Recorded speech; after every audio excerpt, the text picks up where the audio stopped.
যখন কেউ দ্রুত স্পিডিং করে এবং পরবর্তীতে অ্যাক্সিডেন্টের শিকার হয় সেক্ষেত্রে তার মানে ইন্স্যুরেন্স থেকে ক্ষতিপূরণ আদায় করতে কি পরিমাণ আপনাদেরকে বেগ পেতে হয়? আপনারা ড্রাইভিং কোর্স করবেন, তাহলে সবাই বলবে আমি তো ড্রাইভিং কোর্স করছি থানুন ভাইয়া 4 বছর আগে। নো, 2 বছর থাকে।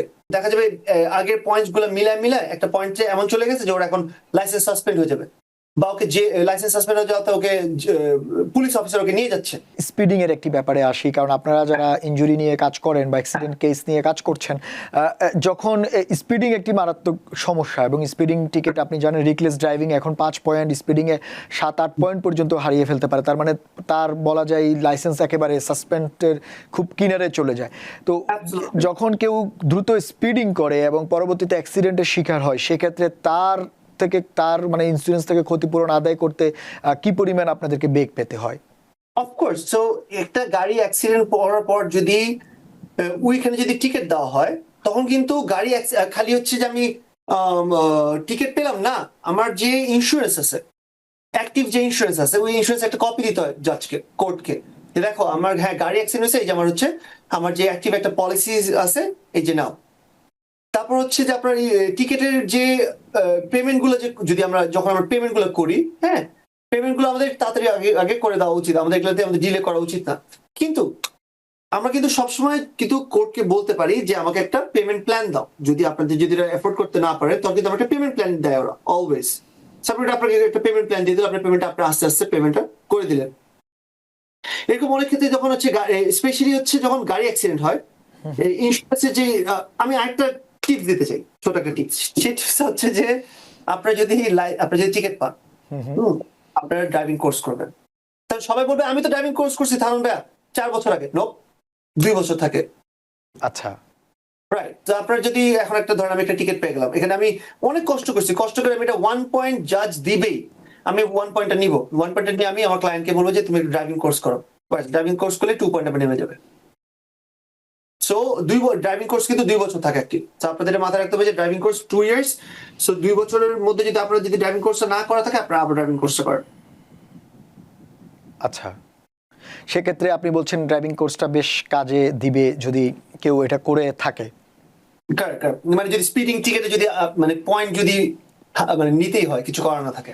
আচ্ছা, এটা তো গেলো আমরা এতক্ষণ পয়েন্ট নিয়ে আলোচনা করলাম, কিন্তু এরপরেও যদি কেউ দুর্ঘটনাবশত অ্যাক্সিডেন্টে পড়ে যায় বা ইনজুরিতে পড়ে, সেক্ষেত্রে এই একটা বড় সমস্যা দাঁড়ায়, যেটি হচ্ছে যে প্রমাণের একটা ব্যাপার থাকে, যে প্রমাণ পাওয়া যায় না বা আপনাদের ভাষায় এভিডেন্স কালেক্ট করা একটা বেশ হিমশিম খেতে হয়। সেক্ষেত্রে এভিডেন্স কতটা গুরুত্বপূর্ণ, যদি এভিডেন্স নাও থাকে, বিশেষ করে হিট অ্যান্ড রানের ক্ষেত্রে, এই ক্ষেত্রে আপনারা কোনো সহায়তা করতে পারেন কিনা, বা ফুটেজ কালেকশন করা বা তথ্য কালেকশন করার ক্ষেত্রে? হ্যাঁ, আচ্ছা, আমাদের তো ইন্স্যুরেন্স তো আমাদের থাকলে সবচেয়ে বেস্ট। কারণ হচ্ছে আমার যেসব গাড়ি যদি একটা মানুষ অনেক ব্যথা পায়, ওই ক্ষেত্রে যদি আমাদের ইন্স্যুরেন্সে যদি না থাকে, তাহলে আমরা টাকাটা রিকভারি করবো কোথা থেকে? আমি যে আমাদের একটা ভাইয়া আছে যার পা হারায় গেছে, মামুন ভাই, তার জন্য একটা পেডিস্ট্রিয়ান, তার জন্য টাকা নিতে আমাদের জান বেড়ে যাচ্ছে। মানে এমভি অ্যাক্ট পে করতেছেই না, মানে এই লিটিগেশন চলতেছে। আমরা কয়েকদিন পর জাজের সামনে যাই, মানে এটা হিউজ লেন্দি প্রসেস। তো আমরা তো চেষ্টা করবো ফার্স্টে যে কে মারছে গাড়িটা, ওটা বাইক কর, তাই না? ওকে, ওর ইন্স্যুরেন্স তো, যে ড্রাইভার হিট করছে ওই ইন্স্যুরেন্স আমাদের সোল মানে সব মেইন ফোকাস থাকে। তুই ক্ষেত্রে যদি আমাদের যদি ড্রাইভারকে যদি না পাওয়া যায়, তখন তো হচ্ছে বিটিএল সেকশনের কোনো খুবই ডিফিকাল্ট। কিন্তু এখানে আমাদের একটা পজিটিভ জিনিস আছে। পজিটিভ জিনিসটা কি, যদি ওই পক্ষ যদি টিকিট গুলো খায়, তখন কিন্তু ওর হচ্ছে দেখা যাবে আগের পয়েন্টস গুলো মিলায় একটা পয়েন্টে এমন চলে গেছে যে ওর এখন লাইসেন্স সাসপেন্ড হয়ে যাবে, বা ওকে যে লাইসেন্স সাসপেন্ড হয়ে যাওয়াতে ওকে পুলিশ অফিসার ওকে নিয়ে যাচ্ছে। ওই ক্ষেত্রে কিন্তু আমার একটা অনেক স্ট্রং একটা আর্গুমেন্ট থাকে ডিফেন্স অ্যাটর্নিদের সাথে বা অ্যাডজাস্টারদের সাথে, যে দেখো তোমার ক্লায়েন্টকে কিন্তু জেলে ধরে নিয়ে গেছে। এখানে একটা কারণ আছে, কারণ কি, আমাদের একটা ট্রাম্প কার্ড যদি আমাদের ক্লায়েন্টরা অনেক রিপ্রেজেন্টেবল থাকে।